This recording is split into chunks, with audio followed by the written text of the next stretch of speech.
Home for New Year's Eve almost turned deadly for one couple. Thanks for joining us tonight. I'm Haley Gravitt. Only on 12, Damian Alvarado talked to a family in Trail who is thankful to be alive after the unexpected happened. When we talk about holidays, we think about family, we think about being together. While some people go out, others decide to stay home. One family was left in shock as a stray bullet crossed this Rogue River right behind me, and as you follow me right over here, struck this glass and was just a few feet away from striking a homeowner. I heard pop, pop, pop, pop, pop. People were shooting outside, so I was afraid to move. As the clock struck 12:05 a.m. on New Year's Eve, Katha Mellinger thought a light fixture hit her chest. But I come running out and she said, no, it's in the living room. Something hit me here on my shoulder.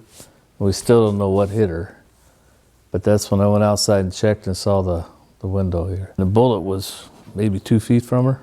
The stray bullet shattered glass, ripped through a blanket and ottoman, and made its way towards the front door.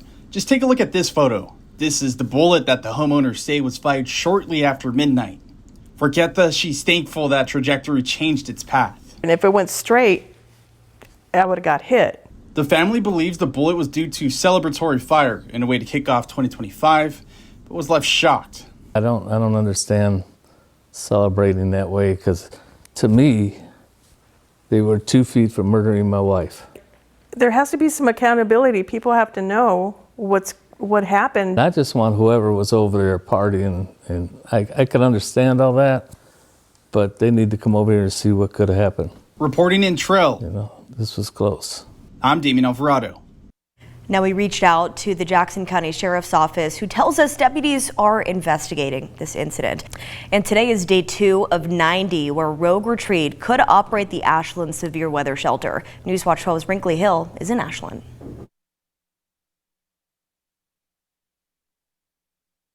This morning I spoke to Sam Engel. He's the CEO of Rogue Retreat, and he said that his team worked overtime during the holidays to make sure that this building was ready to open as a severe weather shelter on January 1st. And he also said that it felt really good that Rogue Retreat as an organization is in a place where they're able to step in when the community needs them. This building was bought with funding from the governor's state of emergency declaration, but the building isn't up to fire code, so it can only operate as a shelter for 90 days out of the year. Ashland Emergency Management says the building can only hold 28 people and that it was at capacity last night. Which is excellent in some ways, but it also speaks to there's more need if we're full. And while the severe weather shelter is low barrier and only operates when it's under 32 degrees, there is a bigger goal. We're hoping that it decreases the dependency on severe weather shelters, like it gets more people into more stable housing situations and living situations, and I think Rogue Retreat's probably the best partner right now for that. The shelter is being run by a mix of longtime Rogue Retreat staff members and volunteers in Ashland who are experienced in running shelters.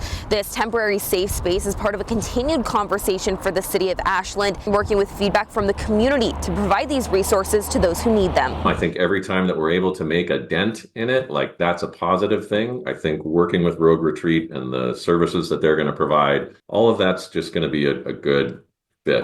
Reporting in Ashland, I'm Brinkley Hill. And let's check in with Storm Tracker 12 Chief Meteorologist Matt Hoffman, back with my partner in crime in the new year. Quite a busy start for us weather-wise. Yeah, Happy New Year. We are sticking with still a very active weather pattern to begin 2025. The brunt of this next storm system really going to push in tonight on into tomorrow morning. Widespread rain, but eventually we will see higher elevation snow as snow levels come down into tomorrow. Currently 48 degrees in Medford, 42 in Klamath Falls.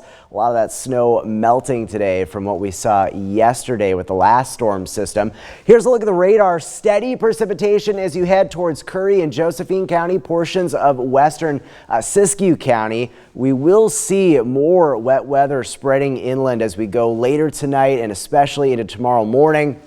Winds will also be cranking up. We're starting to see a little bit of that in Weed, gusts up over 30 miles per hour, but we could see gusts up over 40 miles per hour later tonight along the coast in the Shasta Valley and through some of the higher terrain into your Friday morning. So tonight, looking soggy across southern Oregon and northern California. For the east side, a lot of that precipitation will really start to work in late tonight into tomorrow morning. And we do expect those snow levels to come down for your Friday. We'll time out the rain, the snow, and talk precipitation amounts, of course, as well, coming up in just a bit. Haley?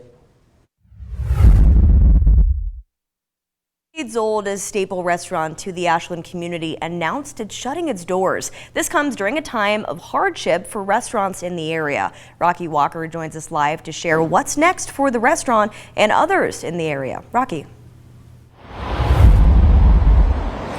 Pie and Vine here in Ashland announced yesterday that they are shutting their doors for business. But today, they're already covering up the windows. This comes after numerous businesses of similar style have shut down in Ashland this year. But numerous have also started to pop up. I spoke with the business owners today, and they told me that they sold the business to a group that reached out to them this past month for purchase. They said an announcement about the location's future should be coming in the following weeks. While just across the street, another new restaurant opened up this year. And they echo what many others have said, that business is getting hard to come by in the city, and you have to keep working until an idea and a restaurant sticks. The rubber meets the road is, do people come in the door? And if they're not coming in the door, then that's when you have to have the huge leap of faith to really follow through and be really strong in that. Businesses like Mason's on Main, Noble Fox, and Indulge Artisan Cheesecakes have come into Ashland this year. While many say businesses are struggling, the businesses say it's a leap of faith that comes with following a dream. Now make sure to stay tuned to NewsWatch 12 at 6 to hear from Indulge Cheesecakes about what their first year is looking like in a restaurant business in a post-pandemic economy. But until then, reporting live in Ashland, I'm Rocky Walker.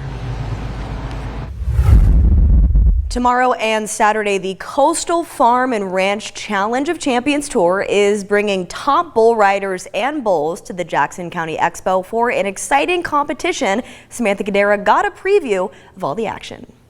8 seconds doesn't seem like a lot, but for a lot of these bull riders, it's the difference between a win or a lose situation. And here, this is one of the bulls that will be in the show tomorrow night, so make sure you want to come out and check it out and see how these bull riders are in action. What we do is we actually match them up with 6 different contractors, bring in their best bulls, and what we do is handpick these bulls to come to put these guys on really good bulls, and it shows the case to the crowd that has good rides and they score high. Bull riding is as much about strategy as it is about strength.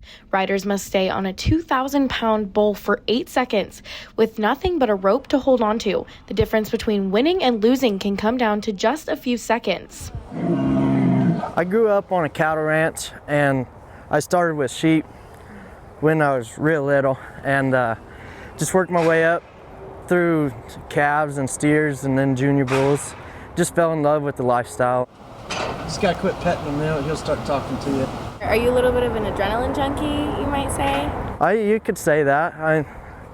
I like the thrill, but I also just like riding bulls. And it's not just the bulls that make this sport special. Many riders do it for the community. The good atmosphere and the good people that are always around.